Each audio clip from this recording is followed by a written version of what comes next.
first rethink today from the Canadian government on a story we reported last night about our troops and a cut in their danger pay. It seems DND decided that Afghanistan isn't as dangerous as it used to be, so that little something extra in the paycheck to help pad a tough deployment was no longer necessary. Today, the Prime Minister climbed in.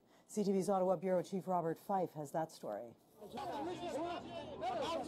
With the new fighting season in Afghanistan off to a violent start, a panel of military and government officials decided to slash danger pay of Canadian soldiers to save money. Since most of the troops are on a training mission behind the wire at a NATO base outside Kabul and no longer fighting the Taliban in Kandahar province, the panel opted to cut the pay of close to 1,000 soldiers by about $500 a month, including Canadians still in Kandahar and at forward operating bases.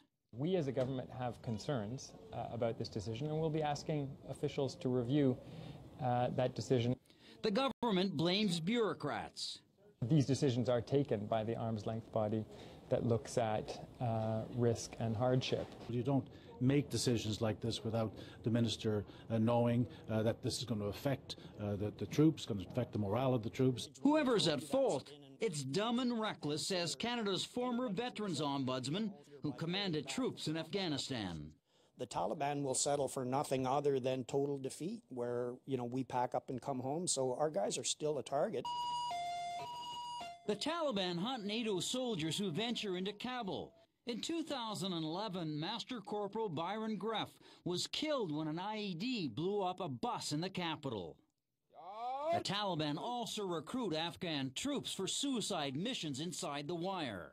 I would suspect that the ones who are, advocating the cuts for our soldiers are probably making a lot more than the soldiers themselves. The government says it can't overrule the cuts. Critics say that's nonsense, that the Prime Minister could immediately reverse the pay cuts without going through a needless review.